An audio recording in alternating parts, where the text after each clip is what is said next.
Oh, there we go. Good morning, everyone. Welcome back to another Daily Destiny with Jessie B. I am Jessie Christensen, and this week I've been going over some of the characteristics of a Proverbs 31, a woman of noble character. But this morning, before we continue on the Proverbs 31 qualities, I want to point out and share a story of a woman in the Bible who is described as a woman of noble character. And I love talking about powerful women in the Bible because even though they were generations ago, I still believe that they can teach us so much about how to be a powerful Christ-like woman. God-fearing woman. And so this morning I want to share the story of Ruth and Boaz, which is one of my favorites. And so after this story, I want to give you 3 takeaways from this story. And so I want to start. So Ruth and Boaz is found in the book of Ruth, which is in the Old Testament. And it starts with a woman named Naomi. Naomi was married and had 2 sons. And there was a bad famine in the land, and the husband ended up dying. And so this was the start of Naomi's pain, as you can imagine, losing your husband. And so her sons ended up getting married.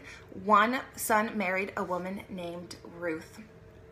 And unfortunately, about 10 years later, it says that both the sons ended up dying. And so Naomi was left without her husband and without her 2 sons. And so Naomi told her 2 daughter-in-laws that they can go back to their families and start a new life and find a new husband.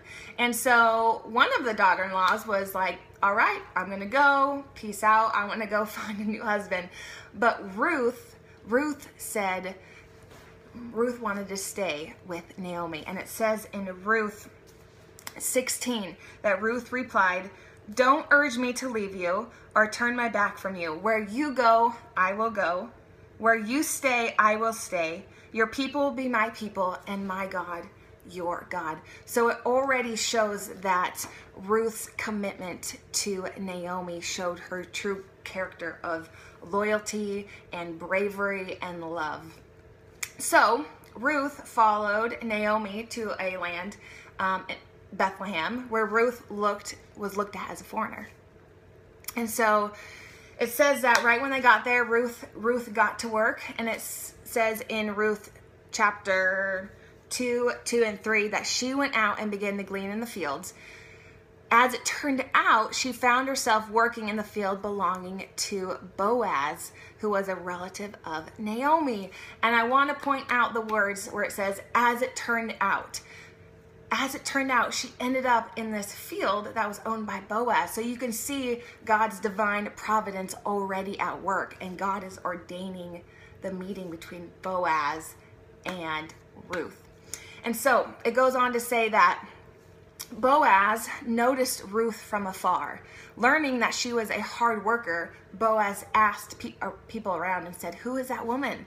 Who's that woman?" And Ruth's character already shows from the beginning about her character of her commitment to care for her mother-in-law.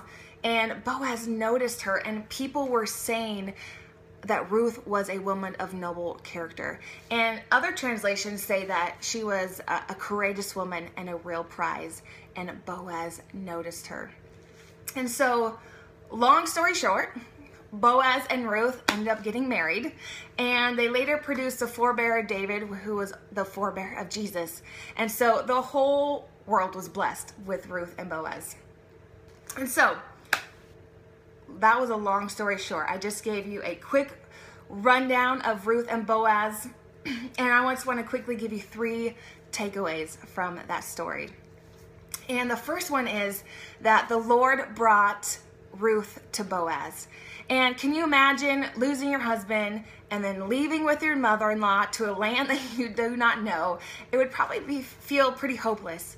But God had a plan, and the Lord is already preparing a divine plan for Ruth and Boaz. And remember how it said, as it turned out that Ruth found herself in a field, herself in front of Boaz. And so how does this apply to us? And I think that it reminds us that that we can allow God to bring us to the right place in front of the right man. And even from the beginning, I do want to point out, even in Genesis, it says that God created woman and he brought Eve to the man. And I think that that gives us encouragement to know that God will bring us, he will prepare a plan for us to be in front of the right people, to open up the right doors for us. Number 2, it said that Boaz noticed Ruth in the field. And so we see that Boaz noticed Ruth among all the harvesters. We don't know how many people that is, but Boaz noticed her. And the Bible tells us that Ruth is known for more than her looks. And remember how people were saying that Ruth was a woman of noble character. So Ruth's character was already known among the people. And so how does that apply to us?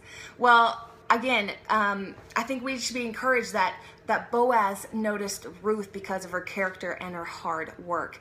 And I want to encourage you that you are worth more than enough for the right man to notice you for your character and your hard work and your loyalty and all those good qualities, and more than your outside appearance. And number 3, I just want to, blessings follow obedience. And not only were Ruth and Boaz blessed, but the whole world was blessed by their obedience. And I love that. And so I want to end with this, that Ruth's story started with a lot of pain, but it ends with so much joy.